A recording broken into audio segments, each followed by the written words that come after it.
Starting off this countdown, we have Mary Todd Lincoln's dress. This beautiful dress was once owned by Mary Todd Lincoln, Abraham Lincoln's wife. It's a beautiful purple velvet dress with satin and lace detailing. She wore this dress during the Washington winter social season in 1861 to 62. But here's the thing. After her husband's death, Mary went into mourning for a long period of time. In fact, she stayed in widow's clothes up until her own death in 1882. So she had no use for this dress anymore. So she gave this dress and some of her other items to her family members. This dress was given to her cousin Elizabeth Todd Grimsley. In 1916, Grimsley's son sold the dress to the Smithsonian's First Ladies collection. And now, apparently, it's haunted by Mary Todd herself. People have heard weeping when they have been near this dress. On a number of occasions, they have actually seen Mary Todd Lincoln's apparition by the dress. Thankfully, she means no harm. But if you think about it, it's quite sad. Even in the afterlife, she's still mourning over the loss of her husband. Hopefully, she can eventually find peace and reunite with him. Moving on to number 4, we have the Smithsonian. One of the most haunted items in the Smithsonian is the museum itself. It is haunted by a number of ghosts. As a result, they actually offer ghost tours on location for people interested in the paranormal. On a number of occasions, workers have seen past Smithsonian scientists who would work on the collections there. But the most active ghost is that of the Smithsonian's first curator and second secretary, Spencer Fullerton Bard. Almost all of the night guards at the Smithsonian have seen his ghost wandering the halls. They see him gliding through the halls, people try to talk to him, and then he disappears into thin air. Then you have the ghost of Secretary Joseph Henry that also likes to show his face around town. According to the night guards, they said, and I quote, "Henry is often seen fully clothed in the garments he wore in life, walking through the exhibits before returning to his post." His post being the statue the museum has in place for him. Dude, what in the night of the museum is this? Seriously. Then you have the countless unidentified entities that also haunt the halls. These are just like black shadowy figures people have seen in passing. At least it seems like these ghosts mean no harm. Like, sure, it's kinda spooky, but at least they aren't malicious. Also, hit that thumbs up button if you want to see me go ghost hunting at the Smithsonian. I'm down. Coming in at number 3, we've got the Haunted Music Box. Just another classic spooky object. Where would we be today without spring-wound machines that generate tinkly renditions of famous tunes? I feel like every 10 movies or so there's a shot of a haunted music box. Maybe that's a thing of the past at this point, but we do know that the Perron family dealt with a whole lot of nonsense stemming from a music box in the first Conjuring movie. Some things that appear in the Hollywood flicks don't actually exist in the real world, and they're just there to add some intrigue. The samurai suit and the Feely Mealy game were a couple examples of that, but we'll leave it at that for now. We'll focus back on the music box instead. After playing a big role in the exorcism of Bathsheba, it gained some wicked notoriety. Folks who had seen the movie assumed that this object was cursed in exactly the same way. That's not really the case, but it is fun to imagine, right? Music boxes are classic vessels for curses, especially thanks to the general creepy vibe the music can give off. How many cheap horror creations make use of a distorted music box song and some creepy childish laughter? Actually, keep the number to yourself, I already know it's way up there. Coming in number 2, we've got the white dress. Another urban legend staple, white dresses tend to show up in ghost stories often. Murdered brides, young women gone too soon, mothers who outlived their children, the works. It's hard to pin down where the phenomenon started, but we do know that it's timeless and effective. So of course, there's a haunted white wedding dress at the Warren Occult Museum. I'd be disappointed if there wasn't. In the Conjuring franchise, this dress is said to compel any who wear it to kill their fiancé. However, that's just more movie magic. There's no such tale actually associated with the museum. However, they do display a bridal gown, veil and all, and there is a supposed story that goes along with it. It's meant to represent the White Lady of Union Graveyard in Connecticut, a classic urban legend that we've definitely touched on here before. It's the tale of an unfortunate soul who roams the roads at night, causing accidents and freaking out motorists. Apparently one time she even materialized and put a dent in someone's fender. Unfortunately, the white dress in the museum isn't actually from the White Lady or anything related to her. It's just meant to represent the legend, add a little bit of class to the joint, because who doesn't love looking at a pretty white dress? And finally at number 1, we've got the Conjuring Mirror. To cap things off, we'll talk about a particularly spooky reflective surface, the Conjuring Mirror. No relation to the actual Conjuring films though, so far anyway. This is one that has a truly terrifying story attached to it. The idea of mirrors as portals to other worlds is well documented, with different cultures around the world coming to similar conclusions about without these shiny planes. People often see things they wish they hadn't in a mirror, which is especially true of the one at the Warren Occult Museum. It's said that if you look into it for long enough, you'll start to see conjured spirits. In fact, the mirror apparently does its best to conjure these spirits upon the user. The story goes that Ed and Lorraine came into possession of it after its previous owner stared into the mirror for weeks on end. For a while nothing happened, but eventually it conjured up a series of faces and figures so gruesome and horrifying the man lost his mind entirely. He was sent to a mental institution and the mirror was sent to the Warrens. Since then, people have looked into the mirror, but definitely not for weeks at a time. I wonder what would happen if someone replicated the experiment. Coming in at number 5, we've got a vampire coffin. Say what? The resting place of an undead bloodsucker? In this museum? Well, what happened to the previous tenant? Was it forceful eviction, or maybe a what we do in the shadows scenario where a vampire hunter snuck in through the basement and exposed an ancient vampire to sunlight? Regardless of how they came into possession of this burial box, the story probably isn't too pleasant. Still though, what a find. According to Ed and Lorraine, the coffin once belonged to a modern day vampire, but they didn't really elaborate too much on the details. That kind of vagueness just makes me want to know more, you know? Unfortunately, that story may have died with the famous couple, but we can definitely consider a whole plethora of options. There are all sorts of implications that come along with someone claiming to possess a vampire's coffin. How modern are we talking here? Were there other vampires in this one's undead community? Are they trying to blend in with the rest of society at this point, or is it a John Carpenter's vampires scenario where they're looking for more blood than ever? There haven't been too many sightings of vampires lately, at least by my count, so one has to wonder what's been going on. Twilight is trending again, so there's gotta be some sort of vampiric element in the air. A couple more months till October and then we'll know for sure. I wonder if there's anything inside the Warrens' coffin. I guess we can't really check at this point, but hey. If anyone has visited or seen someone open the coffin, would you be so kind as to drop the details down in the comments? I'd love to know if there are any rosaries, fangs, or vampire bones left behind.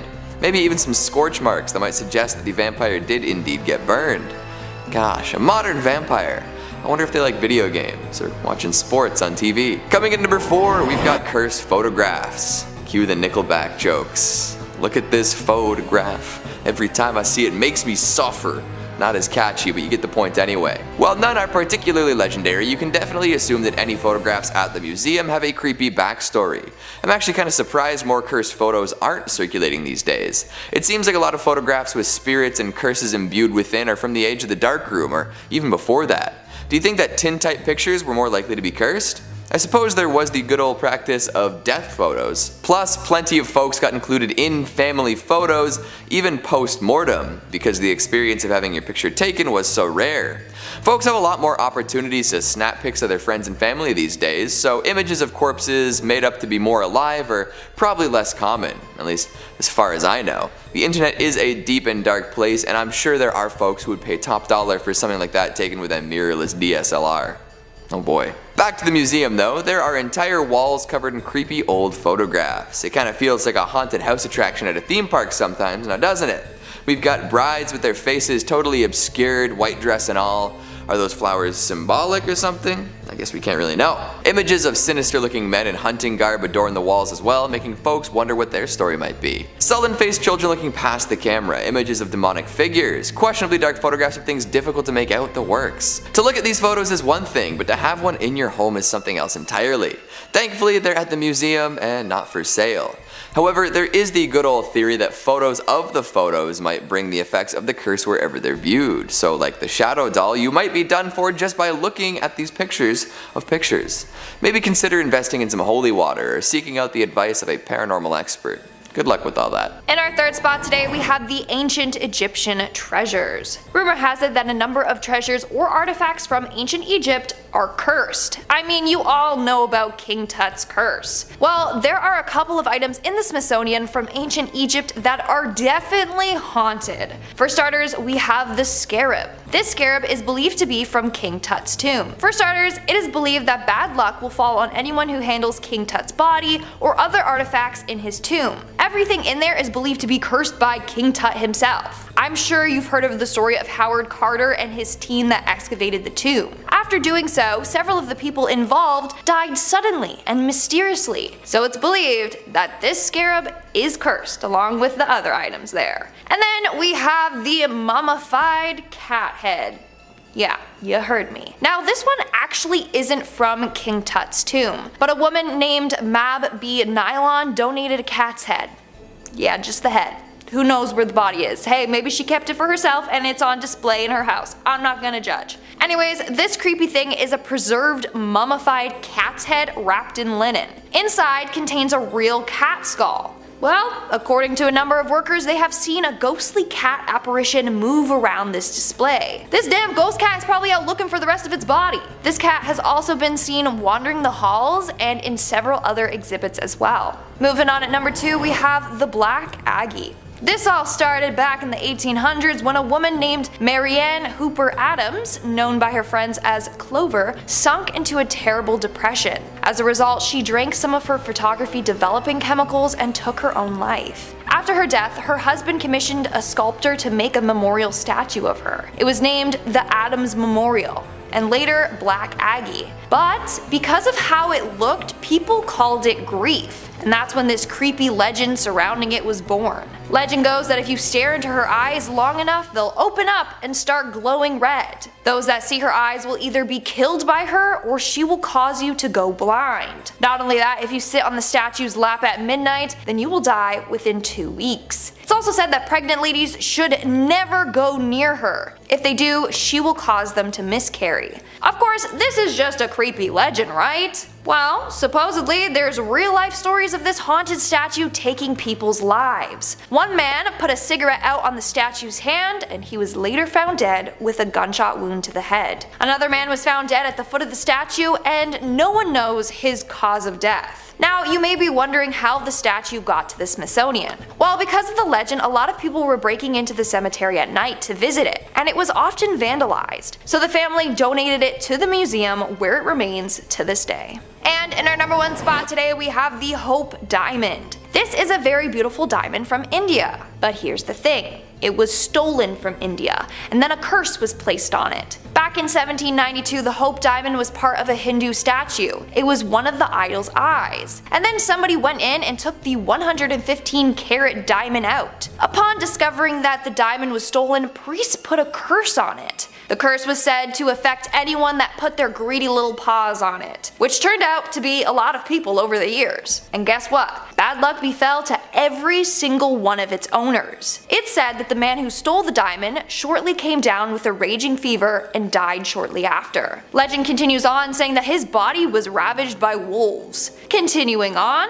King Louis XIV bought the stone and had it recut in 1673. He died of gangrene, and all his legitimate kids died early on in life. Then we have Marie Antoinette. Apparently she wore it as well. And we all know how bad things ended for her. Another story involved an heiress named Evelyn Walsh McLean. She bought the Hope Diamond and everyone around her started to die mysteriously. First it was her mother-in-law, then her son, then her husband left her and later died in a mental hospital, and then her daughter. She later sold the diamond to get rid of this curse. That's not even half the people affected by this diamond, like the list goes on and on. Now the haunted diamond is on display at the Smithsonian. Hopefully no one will ever try to steal it because we don't need to relive its curse over again. Coming in at number 5, we've got the organ. Thankfully it's not an internal organ or anything like that, although to be honest, I'm not so sure that would be any more creepy than this haunted musical instrument. Organs always tend to have a spooky sound to them, whether it's that classic bit from Bach's Toccata and Fugue in D minor, or some old hymnals echoing through an empty church. The pipes and keys combine to create spine-chilling music more often than not. It's a classic sound used to elicit fear and atmosphere in all sorts of different environments. So of course the Warrens brought one back to the museum. It's not a grand affair, definitely not a pipe organ or anything close to one in size and scope. However, it does make up for a general lack of volume and dynamics with an array of haunted energy. The main thing that tends to set people off about this musical instrument is the fact that it likes to play itself. It's not a player piano, nor is there any sort of mechanism inside that would suggest that it was ever meant to make music without the help of a musician. But when the clock strikes 9 p.m, or the museum's apparent witching hour, this keyed instrument starts to play. I'm sure the first person to discover this detail was sufficiently spooked. Playing on its own isn't the only oddity associated with the organ. It's also known to cause anomalous things to happen to folks who play it. One might see a strange man standing beside the stool as as they play, or maybe they'll have dreams full of haunting music for a while. If you go in and hit a few keys on this organ, maybe even sit down and play a fugue, all sorts of unfortunate events may be in your near future. After the organ was retrieved from the supposedly haunted house of a reverend, it was placed in the museum. Interestingly enough, no anomalous activity was reported before it was brought back. However, the Warrens were no slouches when it came to decorating, and soon enough the organ was covered in all sorts of other interesting oddities. Now, this idea I came up with on my own, so don't take it as a fact or ask me to cite anything. But what if the things the Warrens placed upon the organ caused it to become haunted? Maybe the curses dwelling inside of those objects came out and played the organ themselves. Food for thought, for sure.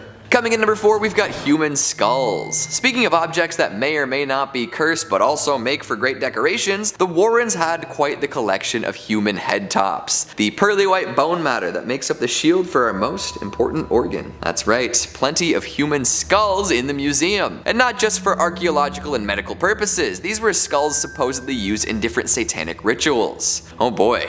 There's one in particular that stands out thanks to its interesting coloration and decorations. The eye sockets are painted bright pink and really pop, and some of the teeth are a yellowy gold, and there is a large star adorning most of the skull's forehead. It's placed on an ornate stand among a plethora of other spooky knickknacks. I guess I shouldn't really be comparing a human skull to a knickknack, but here we are. Now, like I said before, the human skulls accumulated by the Warrens were supposedly used in satanic rituals quite a few times. I can't really elaborate on exactly what that would look like, but the fact that they were there means that it's possible the skulls are now cursed. The demons contacted during said rituals could have left some sort of residual energy in and around the skulls, especially because they did originate from humans. Folks have been terrified of satanic rituals for ages, often using them as shorthand for scary, morally depraved activities. We might not be able to figure out exactly what happened with these skulls, but they definitely hold some sway over folks who might visit the museum. It's morbid, it's creepy, and it smacks of the paranormal. Just hope that this kind of thing never ends up happening to your skull. Or you know what, maybe you'd prefer that the top of your head ends up in a museum. That's one way to stick around for a while, right?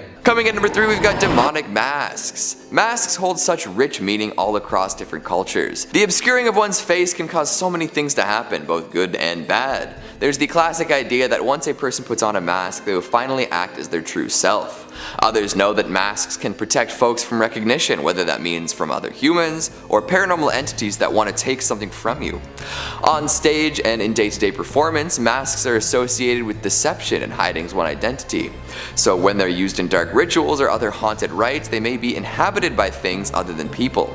Take a walk around the museum and you will find a treasure trove of creepy and disturbing face coverings. Uncanny Valley inhabitants of the highest order, these creations of rubber and paint can really be upsetting to look at for too long. Red-faced demons, dirty hags, strange screaming mouths, and more. A lot of them remind me of classics from Halloween 3 and Goosebumps, two mask-based experiences that shaped my childhood in ways we can't really get into today. Don't put any of them on, for nobody knows what might be dwelling within. Could be a nice spirit, or even better, nothing. Although there's always the risk of a malevolent demon waiting within, eagerly anticipating the moment an unsuspecting victim dons the mantle. Maybe stick to medical masks for now. No demons should be waiting in there, plus you'll keep all your droplets to yourself. Coming in at number 2, we've got the Tombstones of Children. Yes, you heard that correctly. The Warrens had a collection of grave markers meant to sit above children who passed on. Now, in their defense, apparently these had been collected after they exorcised some demons raised through satanic rituals. The tombstones were not originally moved by the Warrens, but by those who would perform these dark deeds. The Warrens simply took them to the museum after all was said and done, likely in an attempt to prevent others from using them in further rituals. Definitely a strange collection to have, all things considered. Is there something about a child's tombstone that makes it extra potent for ritual use? I wonder what the rationale is behind that, other than sounding extra taboo. And finally, at number 1, we've got a haunted brick. On its own, a brick doesn't seem so bad. It's just a bit of dried clay, that's all. But this brick is special. It was taken from Borley Rectory, also known as the most haunted building in England. This home, built for the rector of the Borley parish, had gained quite a bit of notoriety before burning down and being demolished. After it was built, many claimed that it was haunted by a number of spirits. These claims multiplied when a paranormal investigator published an account of his visit in the Daily Mirror. From there, many more folks decided to see what all the hype was. People claimed to see little Victorian boys roaming the grounds, only to disappear without a trace. Cars have been assailed by phantom thumps, and ghost lights shine brightly in their mirrors. But why would a building built for a rector be haunted from day one? Well, there's an ancient rumor that Borley Rectory was built upon the same grounds that the Benedictine monastery once stood. It was here that a monk and a nun partook in a forbidden relationship, eventually culminating in their untimely deaths. Since then, their presences have been felt all over the grounds, causing bells to ring without anyone around, recording equipment to malfunction, candlesticks to be thrown, and animals to be spooked. The rectory and the monastery are gone now, but the Warrens did procure a piece of the famously haunted place before it fell. One has to wonder how much haunted energy is still imbued in this brick. Would you be willing to pick it up? Who thinks spending a night in this museum would be a fun time? You'd probably see some really spooky stuff, that's for sure. It's hard to tell which items are the scariest because when it comes to the occult, things are never as they seem. Coming in at number 5, we have Dr. Jack Kevorkian Death Van, also known as the Deathmobile. Dr. Jack Kevorkian's van was a place many people spent their last moments alive. The 1968 Volkswagen van was where Dr. Kevorkian carried out as many as 130 assisted suicides in the 90s, and has become a piece of history. However, at the time, the pathologist was met with controversy and public criticism for his taboo work on physician-assisted suicide with terminally ill patients. He spent 8 years in prison for second-degree murder because of this, but is often viewed as a pioneer in the medical field and as an activist. His impact was so great that HBO released a drama called You Don't Know Jack, in which Al Pacino won an Emmy and a Golden Globe for his portrayal of the controversial doctor. Over the year, the death van has seen many different owners. Zach purchased this van for $32,500 from American Jewelry and Loan. When the Detroit pawn shop first bought the vehicle, it was actually featured on an episode of a TV show. Apparently, Long Island medium Teresa Caputo also passed by the van in their warehouse and said she felt something there. Visitors of Zach's Haunted Museum can peek inside the Dr. Jack Kevorkian's death van and see the exact spot where many people died. Coming in at number 4, we have Ed Gein's Cauldron. This is certainly one of the more gruesome relics on display at Zach Bagans' Haunted Museum, and it's believed to have belonged to the butcher of Plainfield, Ed Gein. He's known for not only committing 2 murders, but mutilating corpses and fashioning items from human skin. Some of this morbid creation include masks made from real human faces, a human skin lampshade, and a female skin suit. Although his kill count doesn't technically classify him as a serial killer, he still served as inspiration for several fictional serial killers like Leatherface from Texas Chainsaw Massacre and Buffalo Bill from The Silence of the Lambs. This cauldron is said to have been a place for Ed Gein to boil body parts in, but its authenticity is largely unknown. It was auctioned off in 2015 by a man named Dan McIntyre. He claimed to have inherited it from his grandmother, who bought it in 1958 at Gein's estate sale following his arrest. That's bleak as The highest bidder was Zach, purchasing the little pot for $2,800. At the time, Dan said he was happy to be rid of it, as it was the source of strange phenomena. I mean, I wouldn't want that in my home. Now, Ed Gein's Cauldron calls Zach's Haunted Museum home, where it is said to radiate negative energy. Coming in number 3, we've got some samurai armor. I'll be honest right off the bat here. This armor, as creepy and cool as it is, doesn't actually exist. Like, it's showcased briefly in the Conjuring cinematic universe, but we don't learn all that much about it. The reason for the lack of apparent backstory is simple. They made it up for the movie. Bit of a letdown, I know. But for it to have screen time, that must mean that there is a wicked tale to be told about this battle-hardened human protector. It may have belonged to a famously brutal warrior, one who took the heads of all his victims on the battlefield. Their poor, unfortunate souls doomed to reside within the carapace until the end of time. Maybe the bloodthirsty soul of the samurai himself still resides in the armor. Perhaps the suit has a different story altogether, free from battlefield use. What do you think the story is behind this fictional item? Coming in number 2, we've got some glass eyeballs. They see you. In general, old school prosthetics fall under the uncanny valley classification. The folks making them didn't have the technology or experience to make them truly comfortable or convincing, so we often ended up with weird facsimiles of human body parts that are quite unsettling to look at. To be honest, I think the pirates had it right. Forget fake parts, let's just use peg legs and eye patches. Of course, that's not exactly the most dignified way to live one's life, and not everyone wants to look like a pirate with a hook for a hand. So even before we had high quality prosthetics for general use, folks did their best to make replacement parts. And so we ended up with stuff like this. 2 foggy glass eyeballs inside of what appears to be an Altoids tin, ready to peer into your soul at a moment's notice. That's a grim image. And apparently, these eyeballs are haunted. I'm not entirely sure what that means, but it must be blood-curdling. Maybe they float around at night, suspended in the air, implying a face that nobody can see. Or maybe a ghost without eyes pops them in from time to time, completing a face that went to the grave missing a couple of ocular grapes. No matter how you slice this, you've got a pair of roly-poly, disembodied eyeballs that cannot and will not blink. Things they must have seen. And finally, at number 1, we've got a dark magic doll. Unsurprisingly, the Warrens had a massive collection of scary dolls. Annabelle and the Shadow Doll are just the beginning, and are likely so well known compared to the others thanks to their relative power. These two will act on their own and often cause mischief and misfortune without being prompted. The dark magic doll is a little different, where it's still imbued with a curse, but has to be used by a human to take effect. According to Tony Spera, son-in-law of the Warrens, it operates kind of like a voodoo doll. By adding an image of the person you're attempting to harm to it, you can use it to cause plenty of pain in their life. Make the doll look like your target, perform a quick ritual, and maybe add some of their hair to the equation and you're set. Then you hang the doll and wait for it to take effect. Apparently those who are targeted by the effects of this magic doll will soon fall ill and eventually succumb to this illness. So don't be messing around with it for no reason. You've got to go in with intent. And just for funsies, please let us know if that's something you plan on doing in the future. So we know. We're not worried or anything, no way. Number 5, Brazil. Coming up first on our list of ghost footage that's been freaking out the pros and spooking the amateurs alike is this bizarre clip captured and uploaded to the internet by one Mr. Miracle BR.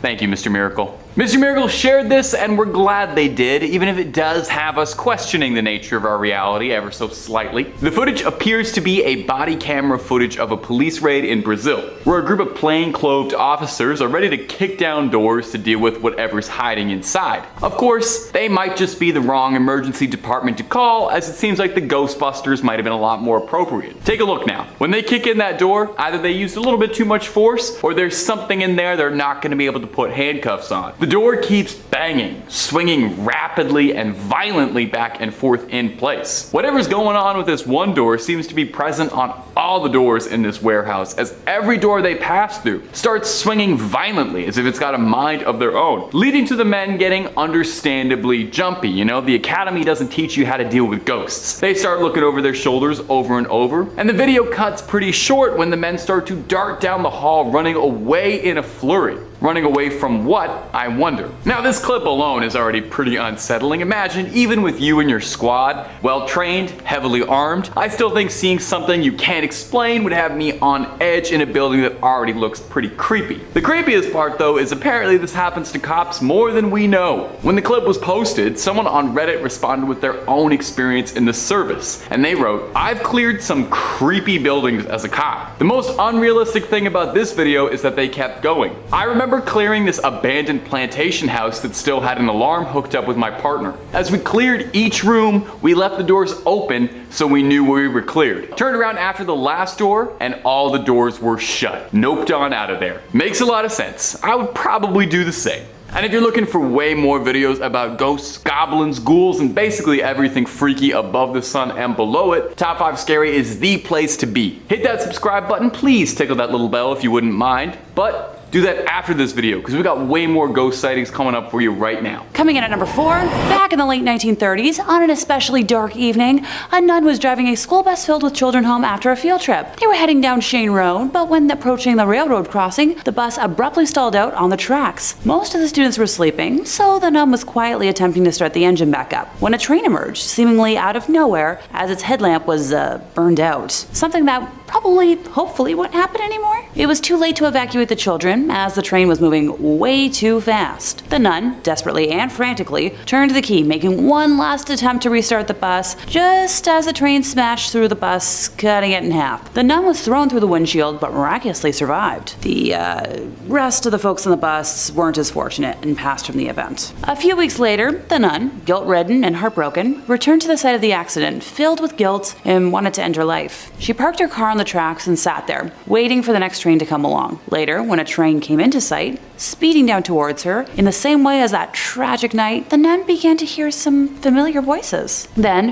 her car began to move forward as if it was being pushed from behind, rolling to safety just as the train passed by. In disbelief, the nun got out of her car and began looking around, expecting to find some sort of good Samaritan, but didn't see a single person. She looked back at her car and noticed child-sized handprints on the back of her trunk and realized that the ghosts of her students had saved her life. The nun was then blessed with a new purpose in life, and she opened a school for orphans, teaching there for the rest of her days. It is said that to this day, if anyone parks their car on or near the railroad tracks at Shane Road, ghostly children will push the vehicle to safety, as they are determined to make sure that no one meets the same gruesome fate that they suffered. Many locals have made claims that say that you can hear the rumbling sounds of a train nearing, the steam whistle howling, and the screeching of wheels as if the train is grinding to a halt, but nothing is there at all, except for the haunting chill of the night. One of the children from this accident is more, shall I say, social than the others, and sometimes tries to find her way home. Not long after these initial incidents, a woman was driving down Shane Road late one night, and as she approached the railroad crossing, she saw a little girl standing all alone on the side of the road, holding a teddy bear. Now this woman immediately stopped, pulled over, and offered the girl a ride home. Once they arrived at the girl's house, the child was hesitant to leave the vehicle and to head inside. The woman assumed that the girl must have run away from home after a fight with her parents and offered to head to the house first to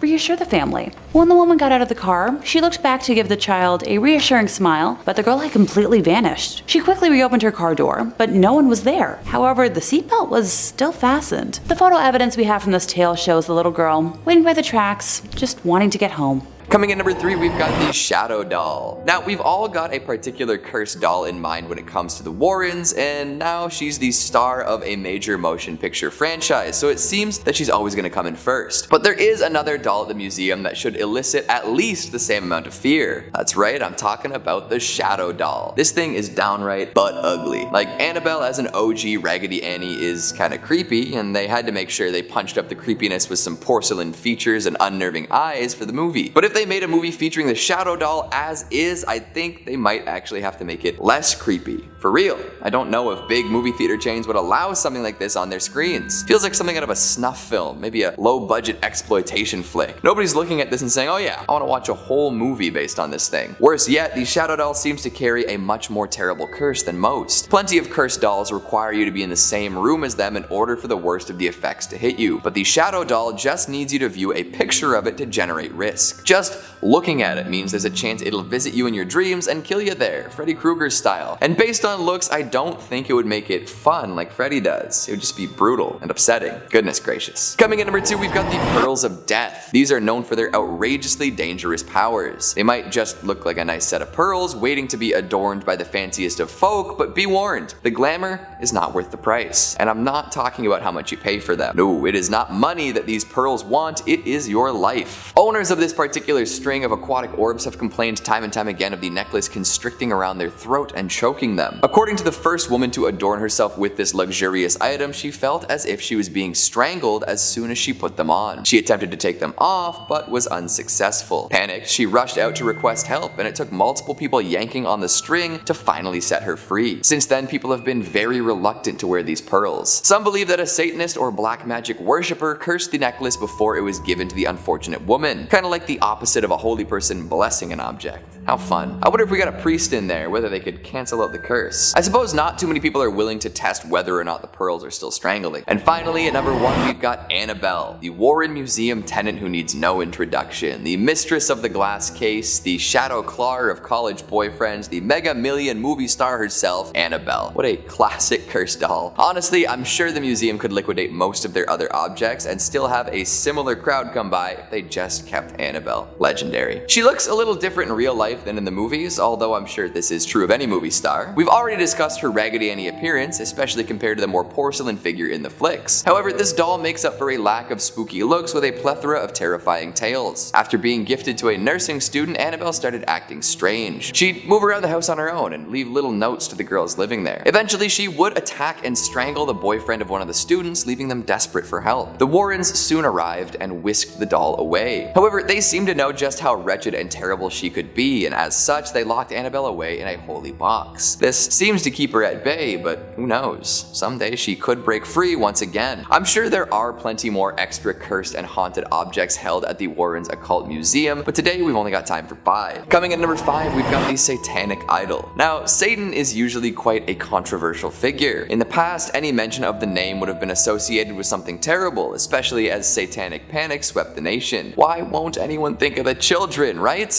We love to assign weird moral values to stuff to ensure our political weight can be thrown around, but I'm getting off topic. These days, the jury is out on Satan. Many folks love the guy and worship him as ardently as anyone else would worship their deities. Some say he's a more forgiving figure than plenty of other gods and demigods. However, this idol doesn't seem to be associated with that end of the satanic spectrum. This one comes from the bowels of hell and brings with it misfortune and terror, or so they say. Let's take a look at this interesting oddity. With a misshapen horned head, piercing blue eyes, and a strange, unnaturally slim body, this doesn't necessarily look like the powerful demon most folks would assume is Satan. Artists can take liberties with the things they create, so don't write it off simply based on its looks. Apparently, a young hunter had been scavenging through the woods in Connecticut when he stumbled upon this cursed idol. He didn't really know what to do with it, but he took it along just as well. Soon after coming into possession of this horned artifact, he ran into an old man in dark robes, one telling tales of doom and horror. This, of course, spooked the hunter, who discussed this interaction with his friends. Eventually, after some sleepless nights and anxiety, he was put in contact with the Warrens, who came by to evaluate the idol. They deemed it haunted indeed and took it off the poor guy's hands. I'm sure he was very glad to be free of it. Ed and Lorraine strapped the devil thing in and brought it back to their museum, where it still remains. So if you ever get a hankering for some devil worship or really want to look into some Gollum-esque blue eyes, you know where to go. Just be careful. That cloaked man in the woods is said to have been a worshipper of Satan, using the idol in dark and terrible rituals. I'm sure it's safe in the museum, but who knows? Coming in number 4, we've got the toy monkey. What is it about old school toys that makes them so creepy? Like, at some point in history, every single toy maker decided it was time to stop making them look that way and move on to much cuter, cuddlier, cooler, and overall less frightening things. Maybe tastes changed, or folks just collectively woke up to the fact that they were letting their kids play with nightmare objects, but regardless of the reason, I'm glad we've left these designs in the past. Dredging up these figures makes for some good spooky times though, right? Take this toy monkey for example. Would you buy your kids something like this these days? I'd wager no, and for good reason. Not only is it unsettling to look at, plenty of similar monkeys have been featured in the spookiest of scenes across Hollywood, but there's a lot of dark energy imbued in this particular monkey. The one at the Warrens Museum is said to carry a terrible curse. Hell, it was even featured in Annabelle Comes Home. So what does a little monkey have to do to earn such a reputation? Well, this one seems to stalk people, torment them,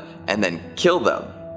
Oh no. Imagine this thing suddenly appearing in your life one day, then as time went on it started popping up in places you know you didn't leave it. Little monkey cymbals might be heard crashing in the middle of the night, and disembodied shuffling can keep you from sleeping. All that's creepy, but it's still just a toy, right? Hold up. Did its eyes just glow? That is some monkey business I want no part of. But hey, at least this one in particular is locked away and not to be recirculated into the general population of antique monkey toys. Well, for now anyway. Coming in at number 3, we have the Demon House Staircase. The original staircase from the Gary Demon House is said to be so haunted that construction crews walked off the job and refused to come back after its installation. Set back in a dimly lit corner, the wooden staircase rests on a layer of dirt extracted from the location famous for demonic activity. The Demon House was located in Gary, Indiana, and was unfortunately home to the Ammons family. It was said to be a portal to hell, and the demons seemed to emanate from beneath the stairs. The same stairs displayed at Zach's museum. There were reports of demonic possessions, a child levitating, and many other disturbing events.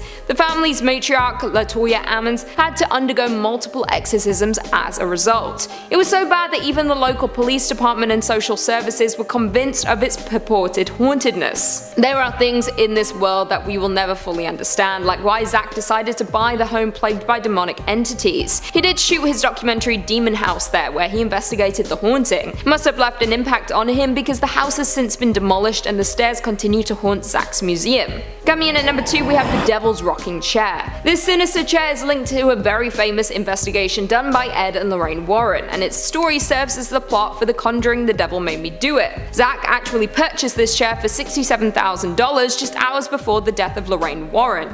Ooh, creepy. The Devil's Rocking Chair was the site of the infamous exorcism of David Glatzel, who was allegedly possessed by a demon. The 11-year-old at the time was being tormented by a man-like demon who resembled a beast with sharp jagged teeth, horns, and hoofs. As the haunting progressed, the chair was said to be under the demon's power, and David would often see the beast sitting in it. Ed and Lorraine performed numerous exorcisms on David in that very chair. The final exorcism was a success, and the demon was expelled from David right into his sister's boyfriend, who killed his landlord shortly after. He pled not guilty due to demonic possession, a first in American history, citing that the devil made me do it. It didn't work, by the way. In 2019, the Devil's Rocking Chair's exhibit actually had to be shut down because it was doing its job a little too well. 6 different people shared the same disturbing experience with the chair. They all had bouts of uncontrollable crying, and one even collapsed above it. The museum having adverse effects on visitors isn't anything new, with ambulances having to be called in the past, but this was the first time in the museum's history that an exhibit had to be shut down. And finally, coming in at number 1, we have Deic Box. In the number 1 spot is known as the most haunted object in the world, the notorious Deic Box. According to Jewish mythology, a Deic is a malevolent spirit that's said to haunt and possess the living, and the Deic Box is home to the evil entity. This wine cabinet is so haunted that it actually served as inspiration for the horror film The Possession. The Deic Box first became a sensation when it was listed on eBay, along with an extensive ghost story attached to it. After some owner hopping, it came into Zach's possession. Shortly after the Deic Box arrived in the museum, holes allegedly began to appear around the haunted cabinet. A downtown Las Vegas marketing executive also apparently witnessed a black-cloaked apparition pass through the exhibit's door while doing a private tour with Zach. This haunted relic is no joke. Even Post Malone was apparently cursed by the Deic when he visited the museum with Zach himself. After touching Zach's shoulder, who was resting his hand on the box, Post Malone had a streak of terrible luck. In less than a month, his private jet was forced to make an emergency landing when 2 tires blew out. His house was broken into by armed robbers, and then he got into a car crash. Kicking off our list, we have Claude Monet in 5th place. Yep, the famed artist himself. If you're not familiar with his work, I'd recommend looking up Impression Sunrise, which is the painting that gave the name to the French Impressionism art movement, or his Water Lily series. Most of his work is made up of stunning landscapes, but I think Woman with a Parasol is my personal favorite of his. But you all came here for a ghosty moment, not for me to wax poetic about art, so let's hop into it. In 2015, the Cleveland Museum of Art was installing a new temporary exhibit from the Royal Academy of Arts in London titled Painting the Modern Garden, Monet to Matisse. The director of architecture was taking photographs to make sure everything looked, according to plan, when she noticed a figure showing up on an empty balcony. The photo in question shows a man with a long white beard, sporting a hat like one Monet was fond of wearing, and looking very much like the artist who was fond of painting his gardens at Giverny. Oh, forgot to mention, Monet was a very passionate horticulturalist on top of being a fantastic painter. The public communications associate who made a public statement on the photograph, Kelly Notaro, has claimed time and time again that the photo is not a hoax, not retouched in any way, and that many more sightings of Monet have been reported since by guests visiting the exhibit. The museum is home to other ghosties as well, with stories told of a little boy running through the gallery dressed in fashions from 1916, and a man in gray staring at the portrait of Jean Gabriel before disappearing into it. Night guards have reported their flashlights flickering on and off in the West Wing, and there's a mirror where visitors report seeing a man standing, but when they turn around, no one's there.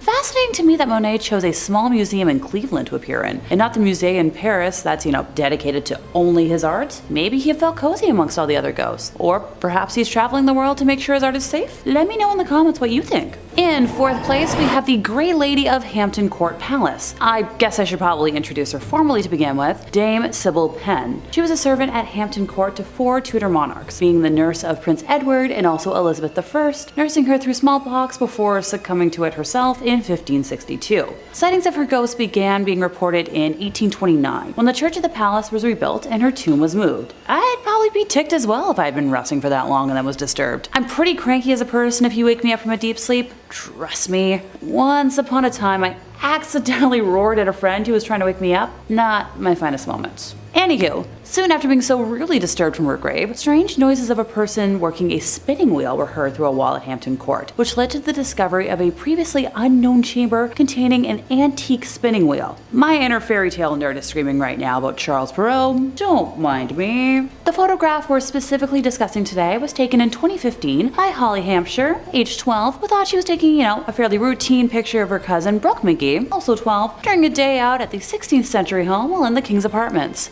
Just gotta capture those selfies. The girls didn't realize what they had encountered at the time and only made the discovery when looking through their photos a day later. Okay, now before anyone calls bull on this, it's pretty dang realistic. I know I still haven't looked through every photo I took on my most recent vacation, and those photos are almost a week old now. The photograph shows a tall woman with dark flowing hair, cloaked in a full-length black and gray gown. This is the only time someone has been able to successfully capture her on camera. She's been spotted many times over the years. Just don't confuse her with any of Henry VIII's wives, since they're also quite fond of haunting the place on a regular basis, with Jane Seymour and Catherine Howard being the most commonly spotted. Jane can be found on the Silver Stick Stairs, which once led to the room where she met her unfortunate end after giving birth to the perfect heir, while wild child Catherine can be heard screaming through the haunted gallery, where it's believed that she broke free of her guards after her initial arrest in a failed attempt to reach her husband to plead for her life. Hey, maybe the Now Museum should play host to a touring cast of 6 to see what'll happen. I'd be willing to fly out for that. Our next weird clip for you is going to be this footage that was uploaded to the Ghosts subreddit. It's got investigators talking and viewers pausing to try and understand just what's going on. And a shout out to the Ghosts subreddit. Thanks for doing most of the heavy lifting on my job. Now you might think that ghosts and spirits only come out to play at night, but when the weather's nice, even the ghosts and ghouls and all things malevolent come out to soak up some rays. Let's give that clip a quick watch. Did you see it? Kinda hard not to. The white specter rushing by the side of the house. The user posted this with the caption, "Coworker caught this outside of his house and we're speechless," and it's easy to see why. What is it that's been caught on camera sprinting by that house? Now there's definitely something mysterious here. I get the same vibe off this mysterious entity that I do like the Fresno night crawlers, to shout out one of my favorite cryptids and unknown paranormal mysteries. I can't explain what's happening, and I know there's probably a reasonable scientific explanation, but I'm not finding it right now. Now, not everyone is as convinced as me. I'm very easily swayed. Some commenters had suggested that perhaps this could be a small animal like a monkey running by really fast, or a parrot flying by really fast. You'll have to let us know down below in the comments whether or not you think this was proof of a spectral entity caught on security, or if this is just a funny little creature monkeying around. For what it's worth, and I think we should take this seriously, I think a monkey could be a ghost. As far as I know, monkeys can become ghosts. I've never seen someone disprove this. I've never seen someone prove this either, but this might be that proof we need. In second place, we have Johnny Johnson. While Toys R Us may no longer exist as a physical store in the United States, I think, I'd like to travel back to the 70s when it did. Located in Sunnyvale, California. No, not Sunnydale. No Hellmouth here, I don't think. Toys R Us decided to build a store over the property of a former ranch. Honestly, pretty normal sounding so far, right? Staff and customers alike began to report multiple incidents of what they believed to be a haunting, ranging from hearing their names whispered to them, or feeling cold breezes, and seeing objects moving around on their own. The woman's bathroom, in particular, seemed especially spooky because the sink's faucet taps would turn on by themselves. Oh, and some female employees said they experienced what felt like some invisible being playing with their hair, which... In 1978, psychic Sylvia Brown held a seance there for the first time, determined to identify the entity. The ghost haunting the store allegedly revealed himself as Johnson. Johnson's ghost told Brown that he was a preacher and a ranch hand in the 1880s on what was then the Murphy family farm. He spoke with a mild Swedish accent, and his first name was either John, Jan, or Johan. 10 out of the 16 people assembled there for the seance said they heard a high buzzing noise when Sylvia was supposedly listening to the ghost. The ghost told her that he had been in love with Murphy's daughter Elizabeth, who ran off with an East Coast lawyer. Old news clippings say that Johnson accidentally hacked his leg with an axe while carelessly chopping down trees and met his end from the injuries. Sylvia repeatedly went back to the Toys R Us to communicate with Johnny, who she called the most stubborn, ornery, argumentative ghost she'd ever met in her book, stating that she had tried many times to explain to him that his lifetime as Johnny Johnson had ended. Apparently, Johnny got so frustrated about being told that he had passed that he gave her the ultimatum that if she ever brought it up again, he would go silent. Sylvia let the matter drop since she and the ghost supposedly had a quasi-friendship where they would chat about the annoying and noisy kids who frequented the store. A 2007 piece on Snopes, which if you're unaware of, is a pretty legitimate fact-checking site, featured a woman named O'Brien who had worked at the store for over 18 years stocking shelves, claiming that she didn't believe in ghosts, but when you feel a breeze behind you or someone calls your name and there's nobody there. Funny things happen that she just couldn't rationally explain. The report talked about dolls and toy trucks leaping off the shelves, balls bouncing down the aisles, and children's books falling off the racks. Baby swings would move on their own. The folks at Toys R Us say they've tried to explain it logically, but they've got nothing. Johnny was captured on camera in 1978, casually leaning against the shelves while the group that was there for the seance is shown sitting. Now that the store is no longer a Toys R Us, it has housed a Spirit Halloween, which feels fitting for some weird reason. Number 1, the Arizona truck ghost. You ask any men of the road, ask them if they've ever seen anything strange up there, and they'll tell you everything. And this next clip is just more fuel for that fire. William Church is a truck driver who was driving down Arizona State Route 87 on March 11th, and he saw something he couldn't explain. And this time, it wasn't just the heebie-jeebies from one too many coffees and a Slim Jim for breakfast. He spotted something spectral on the road that was recorded by his dash cam, and he thinks this translucent figure was something not of this world. You can see the lines through the legs making a figure, Church told Fox News. Now there are some locals who believe that the highway itself is haunted. It was first built in 1927 and stretching across approximately 273 miles, there's a good bit of tragic history on Route 87. It's been described as one of Arizona's most treacherous roads, and as such, countless fatal car accidents have occurred on this particular stretch of land. Could it be that because of this, there's spirits still trapped on the long, lonely road, wandering around looking for a home they'll never be able to return to? After Church's video was uploaded and went a bit viral, viewers reported that they'd seen a lot of supernatural activity around Arizona's highways. If I'm ever traveling through Arizona, I think I will take a boat. Perhaps. One of Arizona's many plentiful boats for its vast and teeming rivers and lakes. That's what everybody knows about Arizona. It's a really wet state, right? Really wet state. Coming in at number 5, we've got a mask of Hannah Cranna. This item isn't necessarily intrinsically linked to the famous witch, but it is done up in her likeness and inspires folks to learn more about her magical ways, and that is impressive, so we'll talk about it. Way back when, in the far-off land of New England, there once lived a woman known as Hannah Cranna. She was an individual with a particularly short temper and a tendency to demand things of her neighbors with nothing offered in return.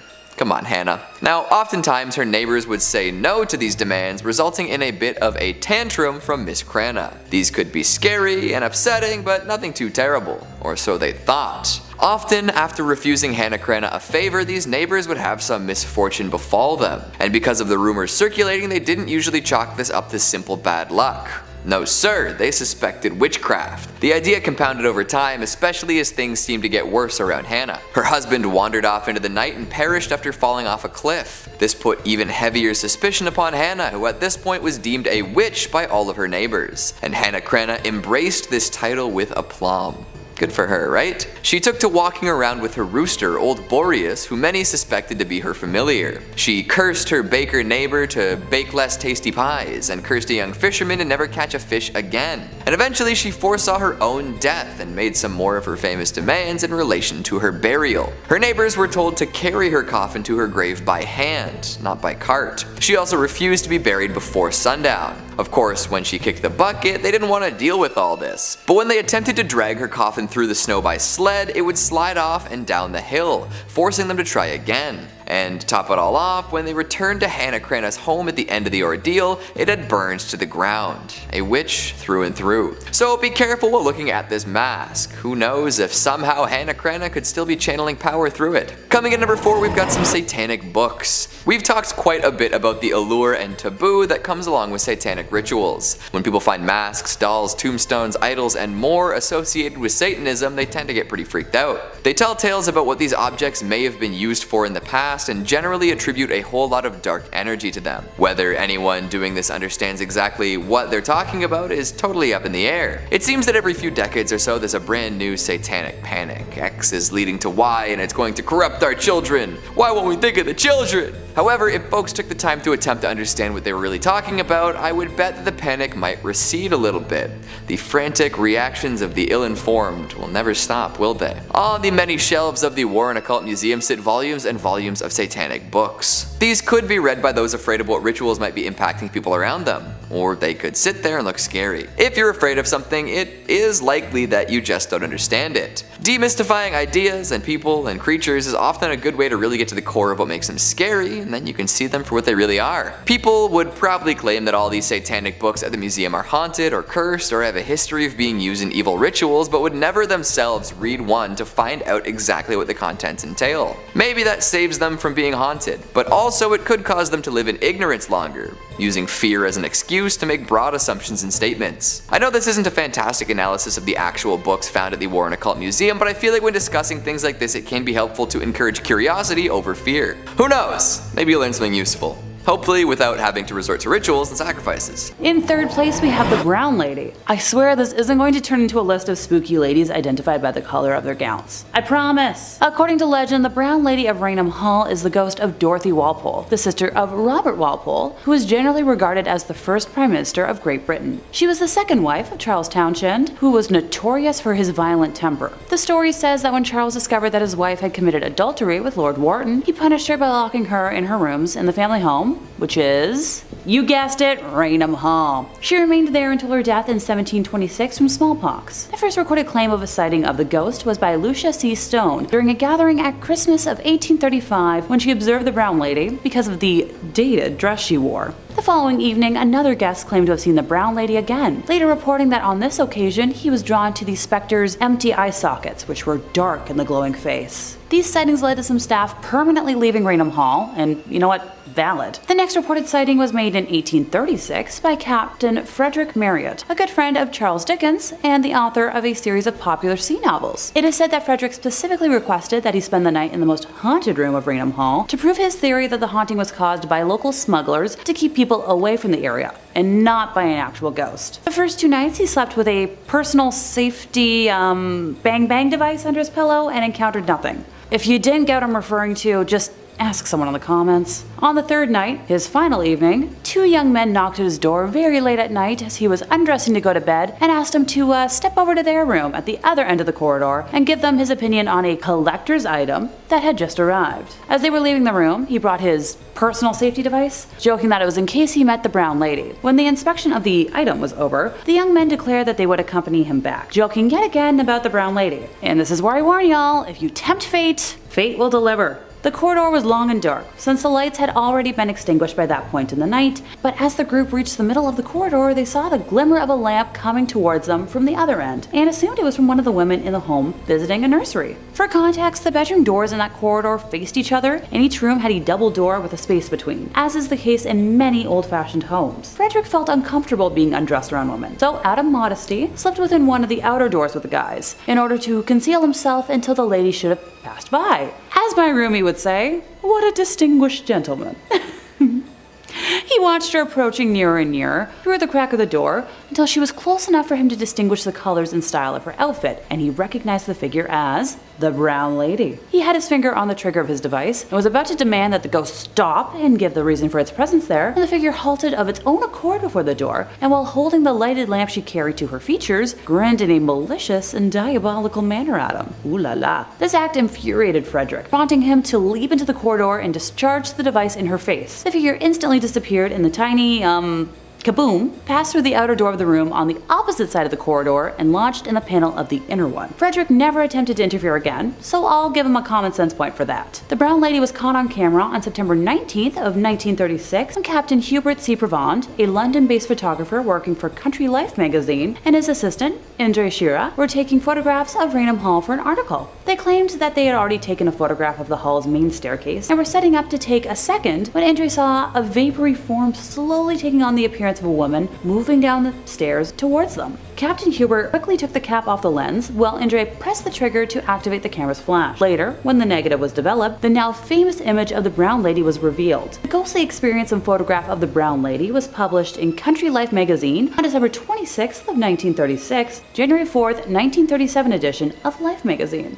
In second place, we have a photo of John DeFeo. Now y'all know how much I love talking about Ed and Lorraine Warren's cases, so this should come as a shock to no one. If anyone needs a quick briefing on the Amityville Horror House and not the movie, here goes it. On November 13th of 1974, during the very early morning hours, Ronald DeFeo Jr. ended his entire family and claimed that the demonic voices told him to do it. I'm talking both parents and 4 siblings. Look, I can't say that I've never joked about ending family members when I'm frustrated, but this is a bit too extreme for my liking.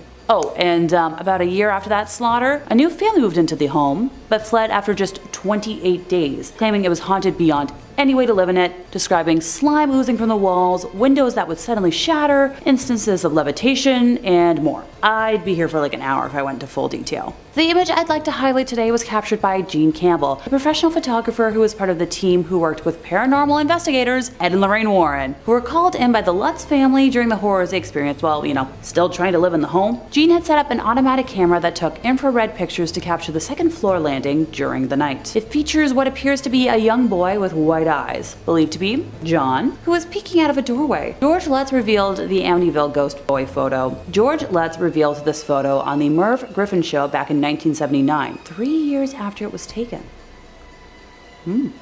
In first place, we have Mary Lee of Waverly Hills Sanatorium. In the early 1900s, the warm, wet weather of Kentucky was the perfect breeding ground for tuberculosis, pushing all of the local hospitals' capacities way past their breaking point. The Waverly Hills Sanatorium first opened its doors on July 26 of 1910 as a 2-story wooden structure built to house about 50 patients, but in October of 1926, the hospital had expanded to a 400-bed capacity to accommodate a continual influx of patients as a now 5-story facility. The sanatorium first opened in the midst of a widespread epidemic, and we all know how epidemics and pandemics go, right? Because of the highly contagious nature of the disease, extreme quarantine measures were required for patients and staff alike, meaning Waverly Hills had to function as an isolated island. The self-sufficient facility produced its own food, raised animals, and ran a functioning post office. Also featured a 500-foot-long tunnel that traveled from the first floor of the building to the bottom of the hill. Supplies could be brought in from the bottom, and the countless bodies of deceased patients were discreetly removed from the top. With the eventual introduction of a vaccine, case numbers plummeted, and in 1961 the sanatorium was officially closed, but the pain and suffering of so many souls has left a permanent mark upon the site. And that's where we come in. The photo in question was taken on September 10th of 2006 by Tom Halstead during an overnight investigation of the facility by Missouri Paranormal Research on the 4th floor of the main hospital building at around 7 a.m. If you'd like me to be technical about it, the camera used was a Pentax K1000 35mm film camera with a ProMaster 56000 extendable flash. Black and white 400 ISO film was used, and according to data provided, the camera settings were at about 1/60th of a second speed with an f-stop of 5.6. As one can see, on the right of the frame there appears to be the apparition of a young woman with dark hair and a white nightgown or dress. With the death toll from the institution being well into the thousands, one could worry that she would never be identified. But we do have a lead. She is believed to be a young girl named Mary Lee, based on a photograph that was found of a similar looking girl signed Love Mary Lee on the back. One source claims that she is the legendary nurse who allegedly went the way of the